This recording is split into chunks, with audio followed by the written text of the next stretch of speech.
if. Next we have gone into if yes, set of conditions. Set of conditions allows me to do multiple range. So sum, if yes, if you see the formula here, first is sum range. Sum range is this. This is what I like to sum. This is my sum range. Followed by criteria. So I am using this as my criteria range. So I am allowing two cells or two different entities I can do here. And followed by what is the criteria? A. Right? Followed by what is the criteria? A. So I did this. So I got 290 now. So total number of A available over here is 290. Right? So that is, it is possible. Same way I did it for another value, that is also allowed. So it is allowed here. So that is now single set how to apply a condition. The last set that we are going to see is I want to make it dependency.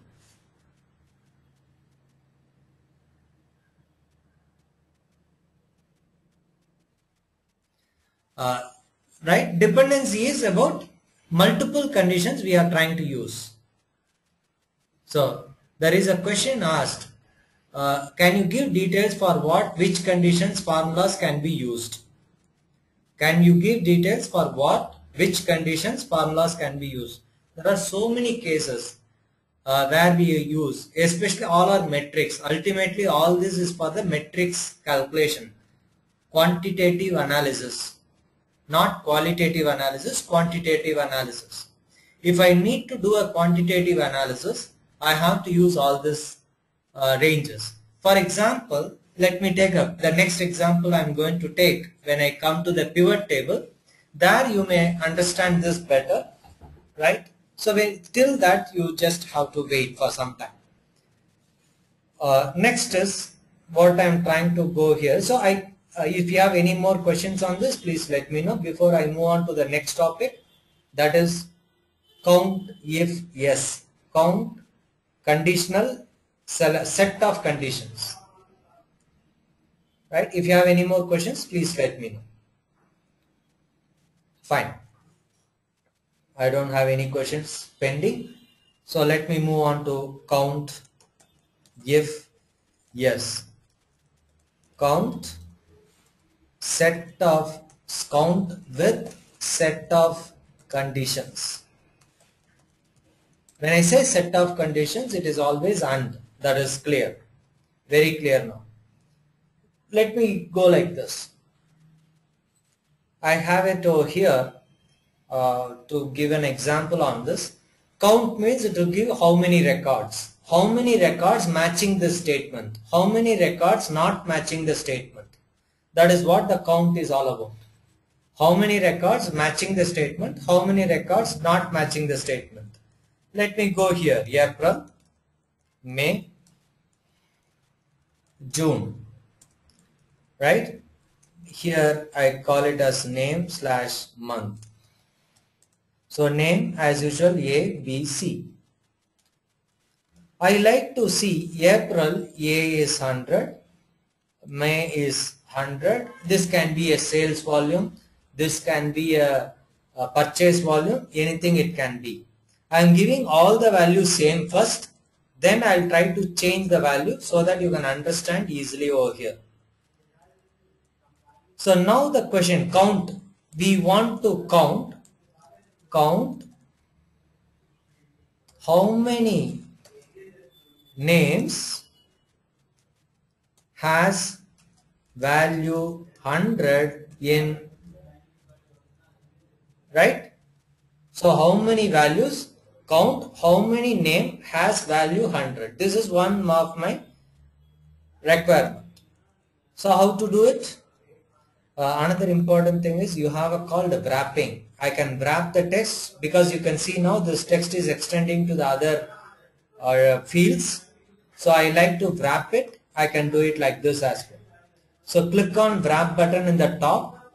This will make you to put all the values inside that column itself. Now I apply a formula so that it is not extending to the other columns. Now what I'd like to do is COUNTIF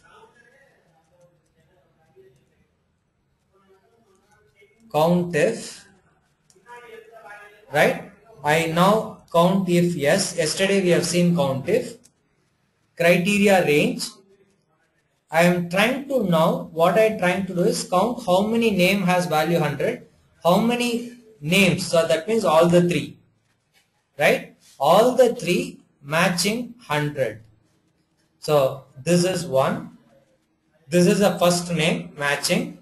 What is the value that you want to look for? Equal to 100. Then for the second name, value matching 100. Third name, third range, value matching 100. I have given equal value initially to just for our understanding purpose. Now you can see there are three names matching value is 100. Now here all the three has to match it to the 100. That is what this means. This is what I said, it is like an AND statement, A and D. Now if this is not used much, this is nowhere used, but since we have taken it up yesterday, so we will finish it off today. I want to now take, if I change, just see I am changing B to 200. Maybe it is difficult to generally understand. I just make it B 200. You can see now the count has reduced to 1 because there is one non-matching record. So only these 100, all the three are matching only for these two. So these two is having all the matching records, whereas here one is failing on the matching record. Because of that the count is now 2. Understanding? I am just repeating it again. Here the count if set of conditions, count with set of conditions represents all matching records of each of the condition that we give. Here also greater than, less than, all these are applies, equally applied. Now I have not given greater than, it is equivalent to equal to statement. I want to know how many name has value 100, matching value 100. How many names have matching value 100? So this one of the name is not having a matching. I am looking for all the three names because the condition is for 3. This is 1, this is 2, this is 3. So this is 3 records I am trying to AND, matching records. So all the 3 records should have a matching values. So if this record does not have the matching value, because of that he is failed. Right? If I just put here another, I put here 200. Now you can see the count is reduced to 1 because only one has all the matching value to 100. Here I make it now this as 300. You can see 0 now. So yesterday we made a mistake over here. We tried to do a counting for all hundreds, number of hundreds here. That is not the case. It is not about number of hundreds. It is about all records matching that value. Same thing applies above as well, SUMIF as well. So if I want to make greater than, so greater than equal to 100, greater than equal to 100, greater than, I am just changing the values to greater than equal to 100. Now you can see 3 here because the values here, this is matching to the record because you are expecting greater than equal to 100. Here you are expecting greater than equal to 100 because of, so I just change it to 50 here, you will get 2 here because one of the record, this record is not matching value. So this is about some count if yes. So this is, we have finished now 2 topics. One is on sum if yes, set of sum, conditional sum, set of conditional count. If you have any questions on this we normally don't use in our day-to-day activities. This is only for the statistical purpose. I want to know number of people having a age greater than 35. I want number of people scored max greater than 90, max mark greater than 90. So this has that impact over here, right? So the next topic that we are going to move is pivot table. Pivot table is very useful topic from the perspective of consolidation or a summary. This will make all this simple, or whatever we have learned now. If I want to do it without a pivot table, I can do all this. Pivot table is a wizard which will help you to do all the analysis for your purpose. So please raise your hand. Can we go ahead with pivot table? Please raise your hand so that we can move on to that. That's very important topic, needs to be, because that is mostly used more than all this what we have learned now. Perfect. Thanks a lot. Good response. Now I go to sheet 2. This sheet we are going to use. Here what we are trying to do here is we are trying to do an analysis of a sales statement which is happening for a, say, September, October, November, whatever. So I go with the date. This is my date. This is my name of the person who has made this sales, right? This is my amount of sales. So date, I'll put it as 1. I'll say April, easy for us to remember. So name A, say sales of, say, 200 rupees. I made this here. I like to do this for all 30 days. So 2/4/2013, same value. So for if I want to continue till 30th April, I can drag and drop. So I can, how I'm doing a drag and drop is, I am just pasting my plus symbol. You can see a plus symbol, left click, then I drag and drop. So up to 30th April, I like to do here. Right, 30th April, I am doing it over here. Copy the same value so that it is easy for us to sum it up. Copy the same value for all the 30 days. What I did, I have now putting date wise sales for the party A. I made sales to party A 200 rupees. So I did the sales for all 30 days. It is like we are buying a milk for our house every day, half a liter milk. I put it like this. Another, I do it continue for another month, that is May. Continue for another month, that is May.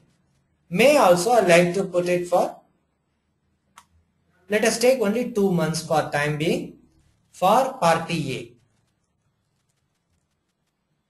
For party A, 2 months, values are all same. We are not changing the values. So simple. So I did month, every day in a month, as if we are purchasing a milk, some like that.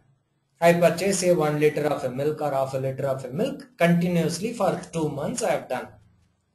I like to now know what is the total sales every month. What is the total sales every month? So I will also introduce one more column here. We call it as month, so that it is very clear for our understanding. Month. So that is April 2013. I drag and drop this, copy it for all 30 days. Very simple, right? I have it for May 2013. I copy paste this for that 21st till 31st. Perfect. So I want to have a consolidation. Please note now. I like to have a consolidation every month. What is the total value of sales? How to do it? There are several ways to do it. One is, as we have learned before, grouping and summing. Another way is pivot table.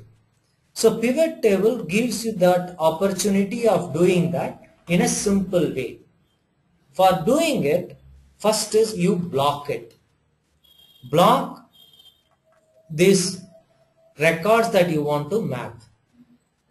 go to insert. Please note carefully the steps. Go to insert. You can see left hand side there is a pivot table. Go to insert now. Right? Once you go to insert,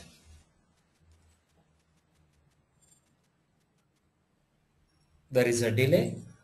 Just hold on.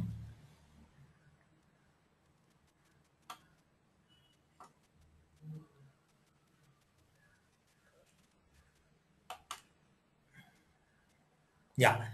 Go to insert. I hope you are able to see the insert screen there.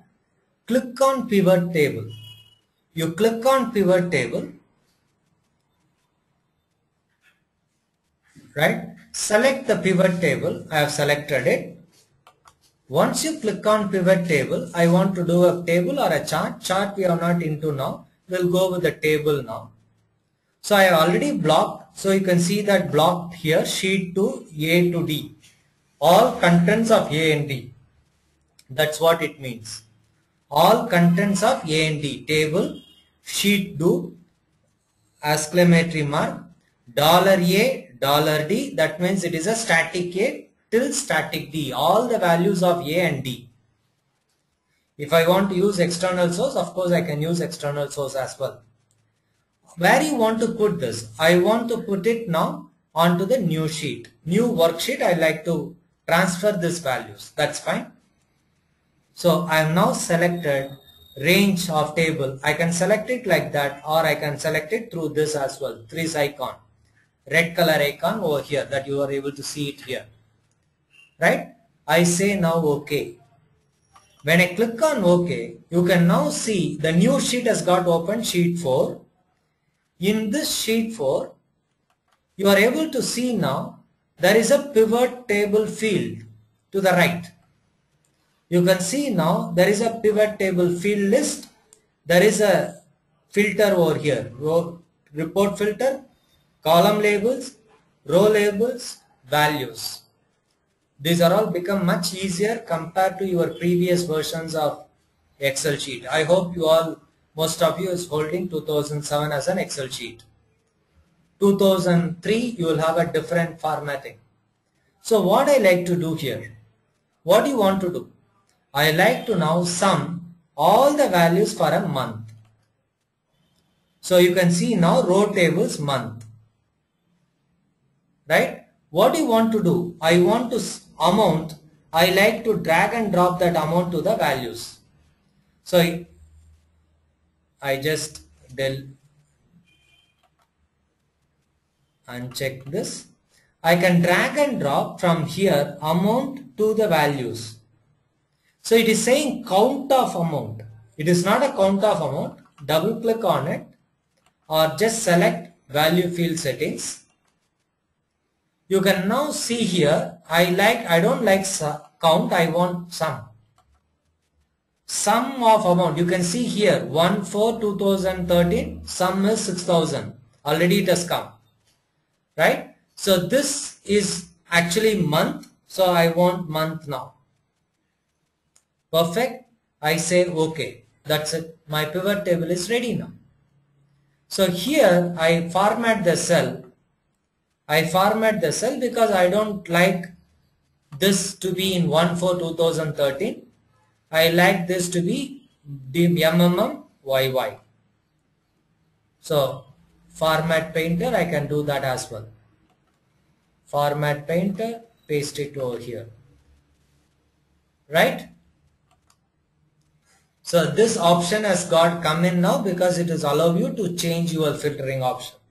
Now what I did here is I summed up all the values of April and all the values of sum. I did that here. I like to put now date as well.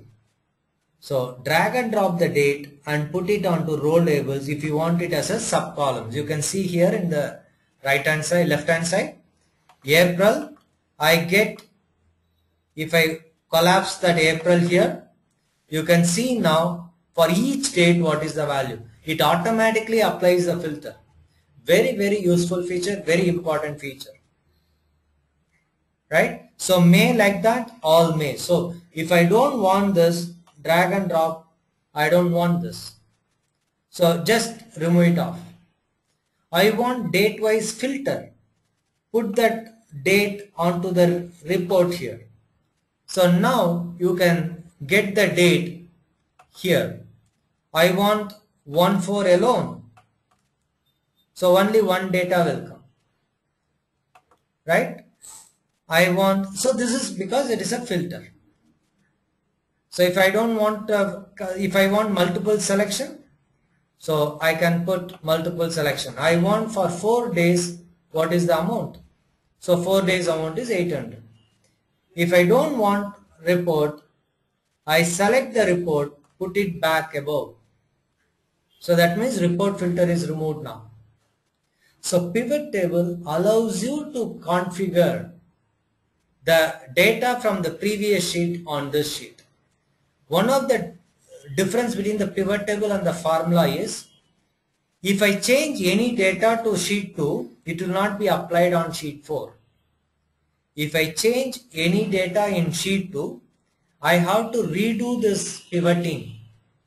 I need to redo the pivoting. It will not automatically transfer the value. Right? So that is not allowed in the pivot table. It's a one-time exercise. It is for presentations. You can make it and then transfer it. So I can also put month instead of row labels. I like to put it onto the month label. You can do that as well. You can see the way it has got changed. Either I can do it on column labels or row labels. Either of the two I can do it. Right? Column means each column now April sum, May sum. I can do this sum like this as well. For this reason, this report filter is what? You conditional if. The filter is nothing but your conditional if statement. Whether it is a count if or sum if. Aggregation. Conditional average. So what are all the values that he supports now? If I click on this, I have a value field settings. In this, these are all the allowed aggregation. These are all called aggregation. I can use sum, I can use count, average, max, minimum, anything I can do here. Standard deviation, I can calculate the standard deviation as well here. Right? So this is about pivoting. Right? So pivoting is all about, from this sheet, if I like to transfer the data over here, so I now make here change 400. This change will not get reflected on sheet 4. You can still see it is 6000 here. The reason is pivoting is once I do it, it's final. If I like to redo it, I need to redo this pivoting. I need to delete this, I need to redo this pivoting. It will not otherwise take the new values. That's one disadvantage you call it as, because usually it is for reporting. Once you make the report, it is final. So it is not like a dynamic report. It is a static report.